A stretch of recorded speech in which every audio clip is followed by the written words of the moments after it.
शांति शांति शांति। सर्वेत्र सुखिनः सन्तु सर्वे सन्तु निरामया। म्हणजे काय की सर्वांना निरामय असं सुंदर शरीर मिळावं, आरोग्य मिळावं, 100 वर्ष त्यांनी जगावं, अशी ही प्रार्थना केली जाते आयुर्वेदाची देवता धन्वंतरी या देवतेला। परंतु हे अस्तित्वात येण्यासाठी आणि याचा अनुभव घेण्यासाठी कर्माची आवश्यकता असतेच। म्हणजे त्यासाठी आपल्याला मार्गदर्शन लागतं आणि ते मार्गदर्शन देतात वैद्य। देव भिषजो असे जे 2 अश्विनी कुमार हे स्वर्गातील देवतांचे फॅमिली डॉक्टर। ही 2 तरुण मुलं ब्रह्मचारी ही अशी जुळी भावंड अशी ही संकल्पना केलेली आहे।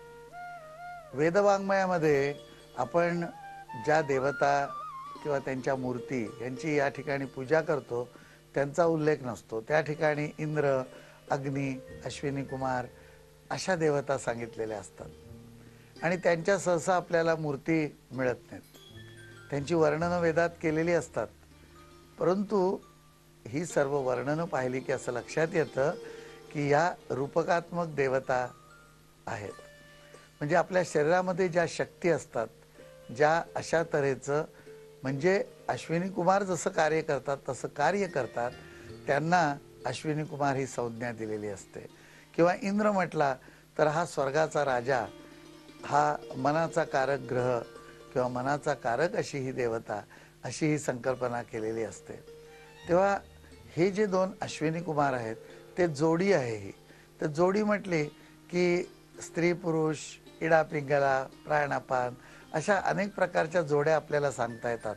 परंतु ही शक्ती संचलन करणारी अशी ही संकल्पना आणि अशी ही 2 नाड्या म्हणूया त्याला आपण, की त्या शरीरामध्ये कार्यरत असतात।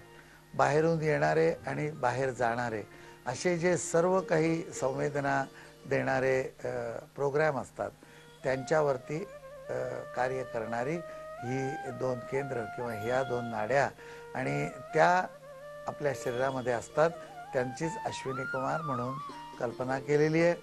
आपल्या शरीराचा जो मेरुदंड आहे तो पृथ्वी म्हणून समजला जातो। आपला हा जो गळा आहे त्या ठिकाणी अंतरिक्ष आणि मग वरती स्वर्गामध्ये मेंदूमध्ये स्वर्गाची कल्पना केलेली असते। तेव्हा स्वर्गात ज्या ह्या सगळ्या देवता ज्या आहेत त्या देवतांना म्हणजे मेंदूत असणाऱ्या ज्या देवता आहेत त्यांना वेदामध्ये पूर्वी सोमपानाचा अधिकार दिलेला होता।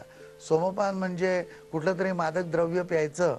बऱ्याच वेळा मंडळी सोमवल्लीचा शोध घेत राहतात, तशातलं काही नव्हे। हे जे मेंदूमध्ये असणारं द्रव्य ज्याला सेरेब्रोस्पायनल फ्लुइड किंवा अशा तऱ्हेची काही संज्ञा दिलेली असते आणि ह्या द्रवाच्या माध्यमातून या देवता पुष्टी होतात आणि त्यांचं कार्य चालतं। सर्व जे काही संदेशवहन आहे ते या द्रवाच्या माध्यमातून नाड्यांपर्यंत किंवा आपल्या ज्या संदेशवहन करणाऱ्या तारा आहेत शरीरातल्या त्यांच्यापर्यंत ते पोचवलं जातं। तेव्हा आणि ते द्रव्य जे आहे ते तूप आणि मध एकत्र केला किंवा त्यात थोडं दूध घातलं तर अशा तऱ्हेचं हे द्रव्य दिसतं। आणि एवढंच नव्हे तर त्यासाठी म्हणून तूप मध जेव्हा खाण्यात येतो तेव्हा या द्रव्यालाही पुष्टी मिळते आणि तूप मधाचं आयुर्वेदात म्हणून खूप महत्त्व किंवा पंचामृताचंही महत्त्व त्यामुळे खूप वाढलेलं आहे। तर हा जो सोमरस आहे तो पूर्वी या अश्विनी कुमारांना मिळत नसे, पण नंतर असं लक्षात आलं की त्याची त्यांना आवश्यकता आहे आणि तेही त्या सोमपानाचे अधिकारी ठरले। अशा ह्या 2 देवता या जर व्यवस्थित चालल्या, या जर तृप्त राहिल्या तर माणसालाही आरोग्य मिळतं आणि स्वर्गातल्या देवतांनाही आरोग्य मिळतं।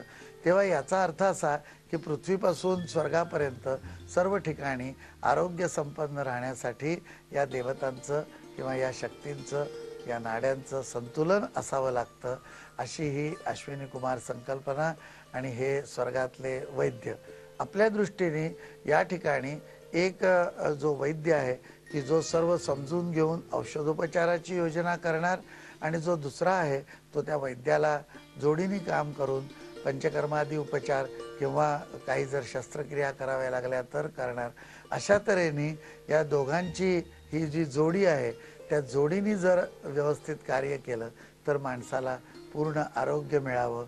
म्हणून आपण हे अश्विनी कुमार जे आहेत तशा अश्विनी कुमारांच्या रूपकातून आपण ही वैद्याच्या मार्गदर्शनाखाली एक तर मार्गदर्शन आणि नंतर कर्म या तऱ्हेने जर आपण लाभ घेतला तर सर्व मानवजातीला सर्वत्र सुखीनः सन्तु ही प्रार्थना अनुभवायला आणण्यास फार अडथळा येणार नाही.